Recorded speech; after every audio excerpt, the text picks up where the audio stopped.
Et salut à tous, c'est Adrix RC.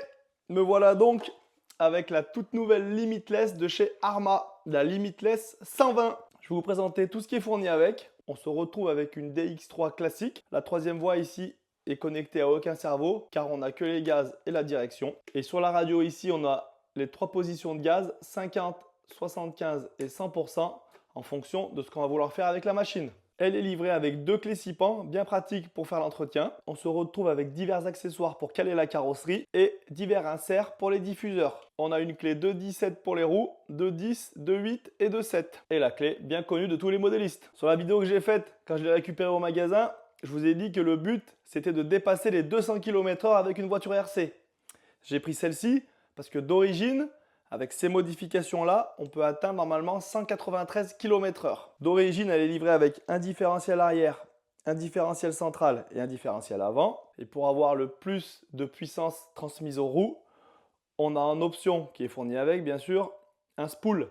Ça veut dire que c'est un arbre rigide. Et on a un pignon moteur de 32. En mettant ces deux pièces, on va pouvoir aller normalement à 193 km/h. Donc moi, je vais faire un premier essai toute d'origine avec les trois différentiels, en essayant les trois plages de puissance des gaz et on fera plusieurs tests de vitesse. Par la suite, je mettrai ça pour atteindre les 193 km/h donnés et bien sûr, on fera quelques modifications pour pouvoir dépasser les 200 km/h. Ce pourquoi j'ai acheté cette voiture. Donc pour les batteries, c'est des modèles 4S avec 130C en décharge. Donc les piles sont fournies, c'est des piles siglées Arrma. On allume la radio et on allume. Là, on est à 100% des gaz. Ça promet d'envoyer. Donc là, on a le système de correction qui est activé. On peut diminuer l'AVC avec la petite molette ici. Et là, on n'a aucune correction. Ça fait office de gyroscope.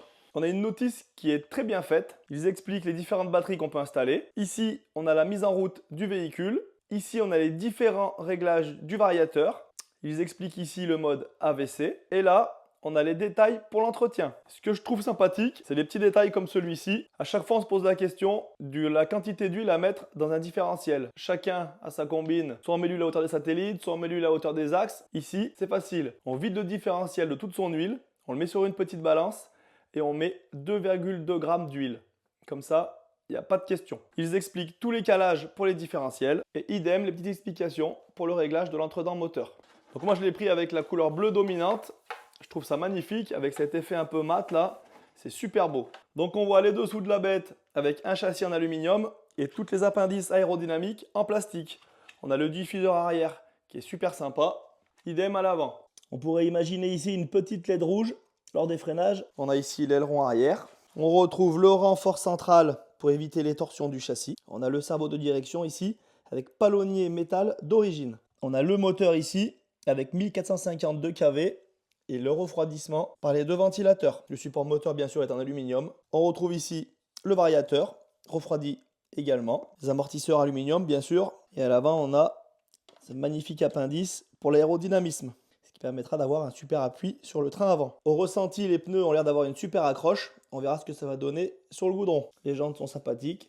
Elles sont pleines avec des hexagones en 17. Et le cardan arrière, comme il est assez long, c'est un véhicule au 1/7, faut se le rappeler.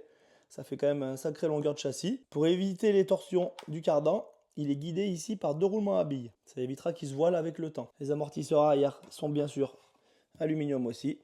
Et on a une barre anti-roulis à l'arrière et une barre anti-roulis à l'avant. Plus qu'à aller dehors pour faire les premiers tests. Allez, à plus!